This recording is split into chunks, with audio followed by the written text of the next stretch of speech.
you look forwards, what do you think should be the key areas or the key points to consider in a future vision for fundraising? And I guess there are probably three specifics within this. Are there any particular areas that you think are ripe for innovation? Are there any areas that you think are a particular opportunity? And do you think charities will change their attitude towards risk and innovation? And we've sort of touched on some of these things a bit already.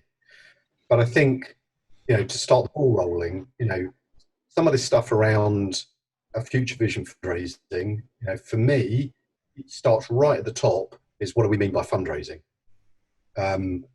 Because as you've said, Marcus, and I think you've alluded to, Steve, some of this stuff, fundraising isn't necessarily about either a regular gift or a cash gift or a direct debit or whatever.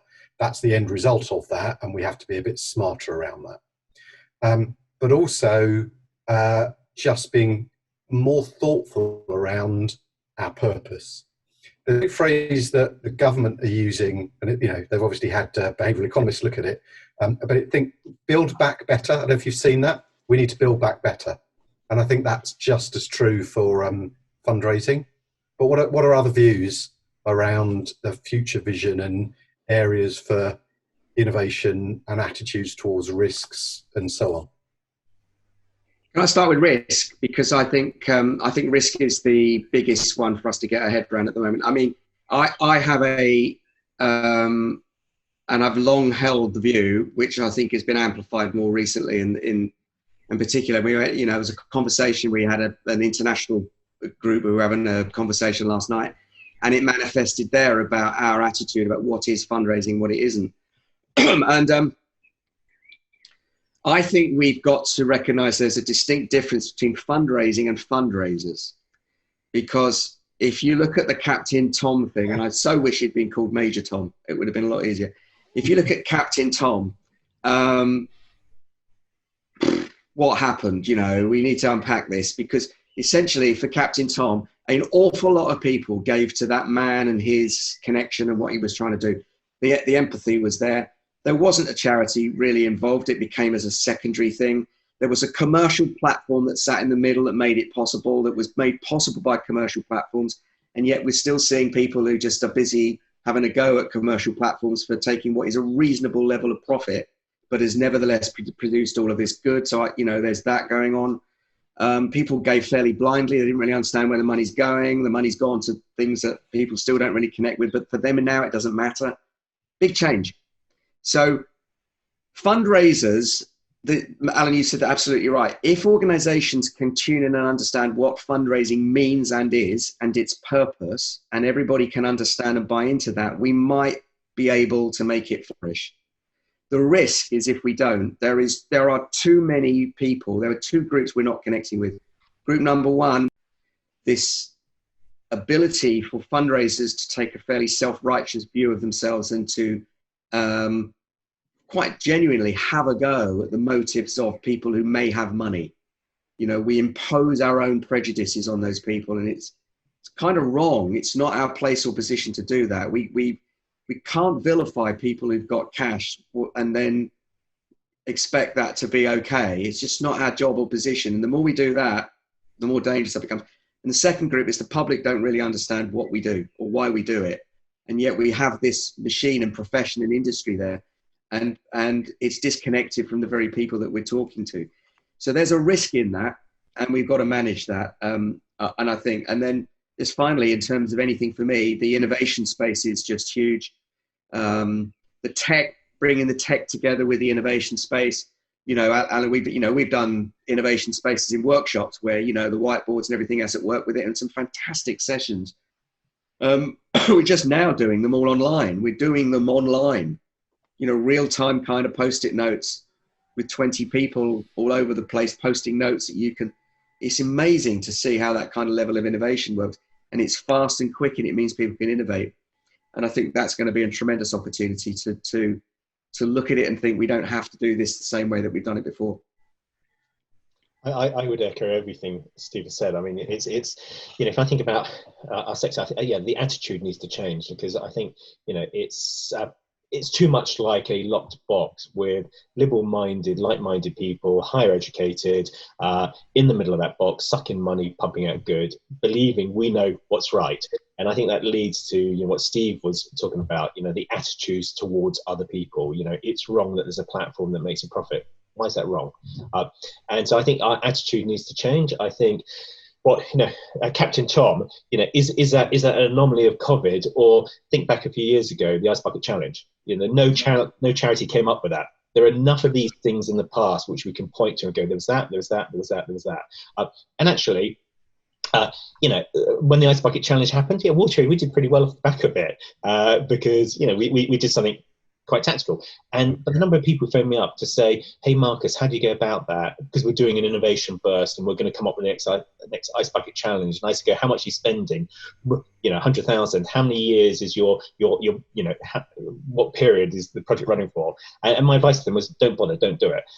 And so I think there's something there about Captain Tom has happened. What can we learn from that? And I think the biggest learnings for us are, we're not a locked box. We don't know what's right. We don't have all the answers. We're part of an ecosystem, and we need to recognize what our role is within that ecosystem, and what the role of other individuals, but as well as our entities is, and how and why are they better than us, and just accept that, and therefore have the attitude of working with them in collaboratively.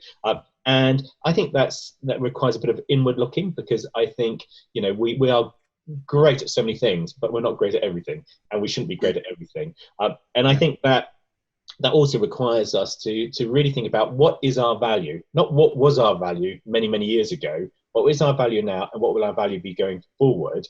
What is our role, and what is our place within that ecosystem? And in the ecosystem, we have Captain Tom's, we have private sector, we have platform, we have technologists, we have a range of different entities. And I think, you know, that requires us to adapt. It requires us to embrace. It requires us to seek out those collaborations, and I think respect the difference. I'm glad there's a platform making a profit out of running a really good platform, because they're going to invest more in the technology, and they're going to make it even more effective and efficient. I'd have a problem if they're taking too much profit out of it, but if they take enough profit to have a sustainable solution that grows and multiplies and gets stronger and stronger, that's phenomenal, because at the end of the day, we can afford to do that. Yeah, completely right. Do you think, I mean, maybe this is a sidetracking us, so in a minute, I think it would be good just to have any last words of wisdom on, you know, your approach, or how you might approach thinking about future strategies post-lockdown. But some of this, for me, I've always felt we shoot ourselves in the foot a little bit by calling ourselves a not-for-profit sector. Because what it said implicitly or explicitly in that is, we're not trying to make any money, whereas actually we are trying to make money, but we are trying to make money to do whatever it is that cause is trying to do. And the terminology just doesn't help. The mindset, the culture, the attitude, actually, as long as it's legal, decent, honest, appropriate, etc., that is the opposite of what we're trying to do. And I sort of wonder whether we need to try at some point and reframe what all of this is about. Yeah. I don't know. What do you think? Yeah, I guess spot on. You know, I had a debate with someone a little while ago, and they kept calling me a fundraiser, and I said, no, I'm a marketer.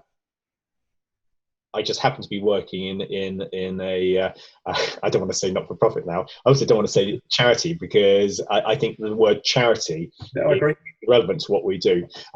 Okay, I'm going to say not for profit. I happen to work in not for profit. I'm doing marketing. We happen to be, one of the things we do is we drive engagement. The other thing we do is we drive revenue, and you know, those two fit together.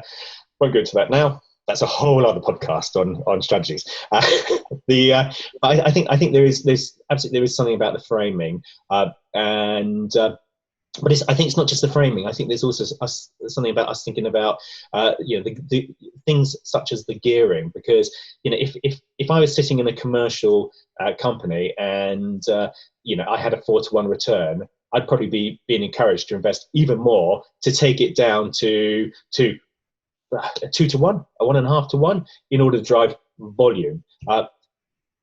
In our sector, it's like 4-1? Could you make it 5-1? Could you make it 6-1?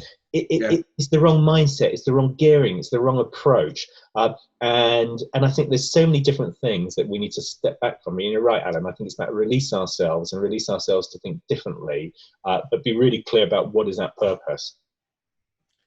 Yeah, and I completely agree with that. And I do think that as we kind of look forward, there is this opportunity to be very clear about what our role and purpose is. I think you said that absolutely right, Marcus, is that, that we require, I've always referred to it as a family. I think ecosystem is a great phrase, that there has to be an understanding of that, and we have to find a way in which we can explain our role, but not from that kind of arrogant perspective about, we have to explain the purpose and what's trying to be done and why it needs to be done.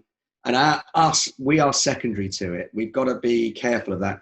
There's a mismatch going on at the moment. The sector wants to professionalize itself and talks about the professionalism of fundraising. Yet the public think, what is that about? Why are you doing? Is that where my money's going? And so that's a very difficult space because we haven't dealt with that right. I long held the view that the sector failed miserably while the sun was shining, not to fix the roof, and it didn't project properly what we were about. It didn't connect. It wasn't honest, and we built up a problem for ourselves. And then when it burst the other way, it's been really difficult. So we have people who are leaders coming in at the moment who are trustees who don't understand it and are asking and demanding the wrong things. So we have to have a reset.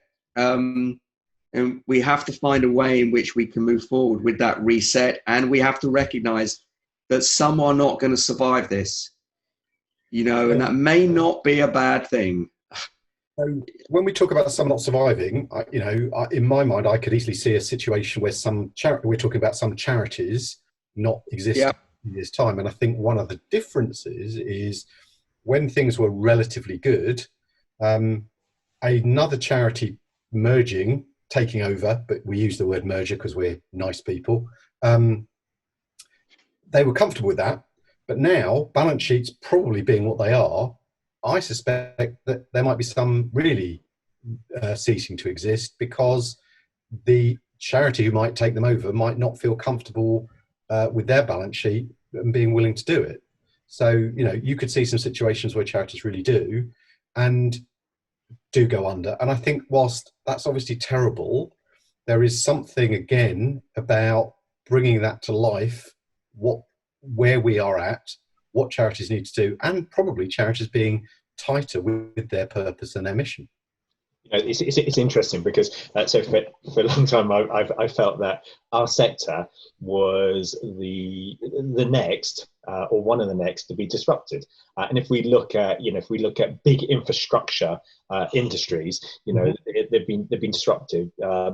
Travel, holiday booking, banking, and and it's very much a kind of a tech has come in, lean, agile organizations who don't have the big infrastructure because the reason why those big infrastructural industries have been disrupted is because the raison d'etre is to maintain enough revenue to keep the infrastructure going. So they're not agile, they're not lean. I think what this is it's our disruptor. So it's not a tech startup that's come in, and I think those that won't survive are probably those that have the wrong gearing, those that don't have the right mix of revenue coming in, and those that have massive infrastructure. And there is a hole, and they either need to start repurposing the cost, re-engineering, and if they don't, they won't survive. So so it's our big disruptor. And I think you're right, Alan. I think there's some that won't survive. There would be some that merge, and when they merge, it would be a takeover, and there would be a strip back. And is that a bad thing? I think it probably is a long overdue thing. The other thing that you said earlier that really struck a thought in me, which is, in terms of that reset, which is I sometimes hear fundraisers talk about people who give us money as people who enable us to do our jobs. I think one of the resets is that we are the enabler for them. That's right. I couldn't. That is the problem with some of the fundraisers and some of the people who are in it and some of the people who are perpetrating that kind of view and perspective. And the more that gains currency, the more we're in trouble. And that worries me deeply. Is, you know, and I see it on lots of forums and that there's a kind of arrogance about it, as if, you know, we are the saviors, but the donors are the people who are trying to make this possible, and we're part of that journey and responsibility. I just want to go back to the merger thing. I think it's interesting. There's a real paradox there. Somebody last night from New Zealand was saying this bit about, you know, that 21 or 22,000 charities in New Zealand, and they think that's crazy. You know, if you think about why entrepreneurs build things, they build things from an entrepreneurial perspective because they have a personal mission and they drive it. It doesn't business-wise make sense to do it, but you can see why they set something up. Now, we have to find a balance between mergers, and I think it's okay for us to talk and use acquisition as a tool now in the sector, whereas before we were too polite. But I think we should embrace acquisition as a perfectly reasonable thing and balance out the need for locality, micro brands, smaller, more bespoke and distinct areas where they have clear purpose. They don't need to scale, but they're doing a great job. Ways in which we can collaborate and bring them together. I think there are other ways in which we could do that, but we have to think differently about how that works. And some, you know, some organizations I think are going to have to understand that now might be the moment to acquire another charity, because economically it makes sense. It makes sense from the perspective of the proposition. More work can be done. Doesn't mean you necessarily are much bigger.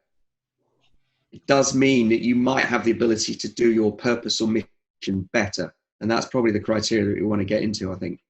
If through that consolidation, you know, the best of different entities come together and are able to drop the not so good, then that's a good thing, isn't it? That's evolution. Yeah, I agree. Yeah, and now more than ever, to keep the focus on the purpose of it is the key thing. The purpose of what the organisation was trying to achieve, because whether a charity or any organisation survives, or whether it exists beyond this, the need that they were trying to meet will continue to exist. And whether a similar organisation takes over the vehicle that was being used to meet that need or not, they will be taking over the need. They'll be taking over serving that need one way or the other over a period of time. And it also, and I think there's also a tie-in really importantly here as well to what you mentioned earlier, Marcus, with the private sector moving into the social space and the social purpose space. And I think that's going to be more important than ever. Of how that happens, because at the moment we have this strange method of allocating different legal vehicles for different purposes. If you want to do good in the world, you're this legal vehicle. If you want to make profit for shareholders, you're this kind of vehicle, and we sort of segment according to that legal entity type. Whereas there's no reason why a limited company can't try and meet a social purpose as well as make the profit. Charities have been making profit and using that profit for social purpose for years, decades, well, forever. So I think this all ties into that one picture around how do we best serve the need of that, and for me, the guiding light through that very complicated set of issues is stay focused on the purpose of what it is that this organisation is for. What is it? And you know, Rob, you're so spot on, and you're right. It's a total organisational thing. So I think, going back to a previous question, I think you asked Alan about changes. I get the sense often that, you know, there's an organisation and then there's fundraising, and fundraising is something that's attached on the side of the organisation, and I've heard it described before as a backroom support function. And I kind of go, well, how's it backroom support function when it's out there and it's the interface and it's the engagement point? And I hope what comes out of this is a greater integration within the organisations, because for fundraisers, and we've been talking about fundraising and fundraisers, but I think the reality is most of this conversation has been about total organisation. I think, you know, for the team that engages with external entities to drive support, for that to embody purpose and amplify the purpose and engage on purpose, I think there needs to be greater integration within organisations. Fundraising cannot be seen as an add-on. an attachment. Yeah, it's back to that point about purpose. For me, there were two purposes. Purpose one is to serve the organizer, is to serve your purpose, is to deliver your service, is to focus on that. And number two is to find the means by which you can make that happen and pay for that. Fundraising is a part of that. It isn't it. Yeah. And I mean, I think that's the difference is when you focus on those two things and everything else falls underneath it. Whereas we've got ourselves into this sort of, battle between fundraising and but actually, if there is a higher organizational purpose to bring in the means in order to be able to make that purpose delivered, then fundraising is a part of that, and everyone else is. Yeah. Everyone else is. And we have to find a way in which we anchor ourselves on that thing and try and make that work. And that's a real challenge for leadership right now. And some will do it and some get it and some have been getting it and not enough. And there are those who don't get it and don't understand it. And there are those who unless they embrace it, we will be in trouble. They will be in trouble. And if that's the consequence of that now, given this shift in the way that we're behaving, I think we're going to have to just face up to that.